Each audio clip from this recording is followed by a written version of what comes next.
సోదరులారా, నెల్లూరులో అదేవిధంగా ఆంధ్ర రాష్ట్రంలో ముస్లింలకు ఎక్కడ అన్యాయం జరిగినా కానీ ఆ అన్యాయాన్ని వ్యతిరేకించే వ్యక్తిలో నేను కూడా ఒక్కడిని.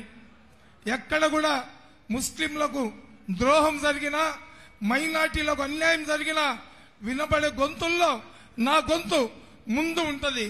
అయితే మనం ఈ ఎన్నికల్లో చంద్రబాబు నాయుడు గారికి ఎందుకు సపోర్ట్ చేస్తున్నామంటే, చంద్రబాబు నాయుడు గారు ఒక సెక్యులర్ నాయకుడు, ఉన్నది ఉన్నట్లు చెప్పేవాళ్ళు.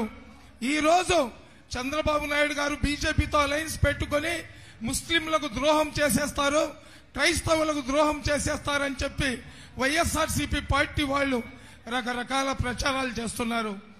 ఒక్కసారి ఈ వైఎస్ఆర్సీపీ పాలనలో మనం వెళ్లి కానీ చూస్తే మనకు ఈ జగన్మోహన్ రెడ్డి చేసిన అన్యాయాలు, అరాచకాలు ఏందో ఒక్కొక్కటి గుర్తుకొస్తుంది.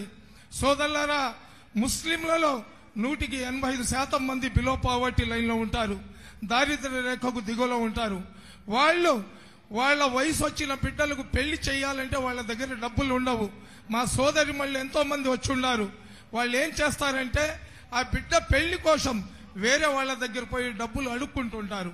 అటువంటి బాధలు మైనార్టీలు పడకూడదనే ఒక మంచి ఆలోచనతో ముస్లింలకు దుల్హన్ పథకాన్ని ఏర్పాటు చేసి 50,000 రూపాయల డబ్బులు చంద్రబాబు నాయుడు గారు ఇస్తుండారు. అయితే ఈ జగన్మోహన్ రెడ్డి 2019లో మాయ మాటలు చెప్పి మీరు నాకు ఒక్క అవకాశం ఇస్తే నేను దుల్హన్ పథకానికి ఇచ్చే 50,000 1,00,000 చేస్తానన్నాడు. ఈ 1,00,000 రూపాయలు చేశాడో లేదో ఆ భగవంతుడికి తెలియాలా. చంద్రబాబు నాయుడు గారు ఇస్తున్న 50,000 కూడా ఎగొట్టిన ధనుడు అతను. అదేవిధంగా మనం చూస్తున్నాం, జగన్మోహన్ రెడ్డి గారికి 2 బిడ్డలు ఉన్నారు. వాళ్ళిద్దరు కూడా విదేశాల్లో చదువుకుంటున్నారు. చంద్రబాబు నాయుడు గారు విద్య అనేది ప్రతి ఒక్కరికి జీవిత పరిణామాలను పెంచుతుంది. ఏదైతే ఒక వ్యక్తి జీవించాలంటే అతను విద్యావంతుడై ఉండాలా. విద్యావంతుడుగానే అయి ఉంటే అతనికి ఖచ్చితంగా మంచి ఉద్యోగాలు వస్తాయి. ఉద్యోగం కానీ వస్తే వాళ్ళ తల్లిదండ్రులకు ఆ బిడ్డ నీడలాగా ఉంటాడు. కాబట్టి విదేశీ విద్యా పథకాన్ని పెట్టి 570 మంది మైనార్టీలకు విదేశాలకు పంపించి చదివిస్తుంటే జగన్మోహన్ రెడ్డి అధికారంలో వచ్చిన తర్వాత ఆ విదేశాల్లో ఉన్న బిడ్డలకు చంద్రబాబు నాయుడు ప్రవేశపెట్టిన పథకం అని చెప్పి ఆ విదేశీ విద్యా పథకానికి చెందిన డబ్బులు ఎగగొట్టిన ఘనుడతను. అయితే అనంతపూర్ హిందూపురానికి చెందిన మక్బుల్ జాన్ అనే ఒక మహిళా సోదరిమణి తన కూతురు విదేశాల నుంచి వచ్చేస్తుంది కాబట్టి నా కిడ్నీ అమ్ముకోవడానికి నాకు పర్మిషన్ ఇమ్మని చెప్పి ఆ అమ్మాయి ప్రభుత్వానికి కోరడం జరిగింది. సోదరులారా, ఏదైతే 4% రిజర్వేషన్ గురించి మాట్లాడుతున్నారో 4% రిజర్వేషన్ అనేది గౌరవ సుప్రీంకోర్టులో ఉంది. కోర్టులో ఉన్న ఇష్యూను ఏ ప్రభుత్వం అధికారంలో వచ్చినా కానీ దాంట్లో తలదూర్చలేదు. ఎందుకంటే కోర్టు అనేది అన్నిటికన్నా ఉన్నతమైన స్థానం. కోర్టులో ఉన్న 4% రిజర్వేషన్ ని తీసేయడానికి ఎవరి వల్ల కూడా కాదు. అదేవిధంగా ఈ 4% రిజర్వేషన్ ని వైఎస్ రాజశేఖర రెడ్డి గారు ప్రవేశపెట్టినప్పుడు దానికి వ్యతిరేకంగా కోర్టులో కేసేసిన వ్యక్తి ఆర్ కృష్ణయ్య తెలంగాణకు చెందిన వ్యక్తి. అటువంటి వ్యక్తిని మొన్న ఆంధ్ర రాష్ట్రంలో ఎవరు బీసీ సోదరులు లేనట్లు తెలంగాణ నుంచి అతనికి ఎక్స్పోర్ట్ చేసుకుని అతనికి రాజ్యసభకు పంపించినాడు మా జగన్మోహన్ రెడ్డి గారు. నిజంగా అతనికి మైనార్టీల మీద ప్రేమ, చిత్తశుద్ధి కానీ ఉంటే అటువంటి వ్యక్తికి రాజ్యసభకు పంపించాడు.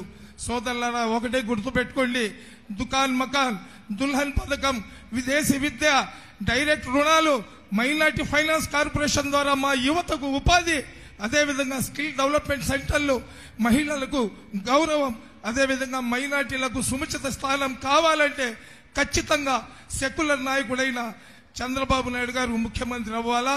మన నెల్లూరులో అభివృద్ధి యంత్రం నారాయణ గారికి అభివృద్ధి ప్రదాత అని చెప్పను, అభివృద్ధి యంత్రం అతను ఒక యంత్రం లాగా పనిచేస్తారు. అటువంటి వ్యక్తికి మనం ఖచ్చితంగా ఎమ్మెల్యే లాగా గెలిపించుకోవాలా.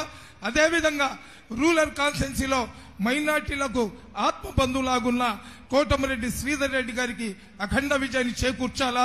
అదేవిధంగా నెల్లూరు పార్లమెంట్లో ఏ పార్లమెంట్ అభ్యర్థికి రానంత మెజార్టీతో వేమిరెడ్డి ప్రభాకర్ రెడ్డి గారికి గెలిపించుకోవాలని చెప్పి కోరుకుంటున్నాను. సోదరులారా, ఒక్కటైతే గుర్తుపెట్టుకోండి, మైనార్టీలకు అభివృద్ధి సంక్షేమ పథకాలతో పాటు సముచిత స్థానం, ఉన్నత స్థానంలో ఉండాలంటే ఖచ్చితంగా మన చంద్రబాబు నాయుడు గారు రావాలా. చంద్రబాబు నాయుడు గారు ఎన్డీఏలో భాగస్వామి. అతను అక్కడ ఏదైనా ముస్లింలకు వ్యతిరేకంగా ఏదైనా చట్టాలు రావాలన్నా కానీ దాన్ని అడ్డుకునే సత్తా, గుండె ధైర్యం చంద్రబాబు నాయుడుకి ఉంది. కాబట్టి మనమందరం కూడా తెలుగుదేశం పార్టీకి ఆంధ్ర రాష్ట్రంలో అఖండ విజయాన్ని చేకూర్చాలని తెలియజేసుకుంటున్నా. అస్సలాము అలైకుం.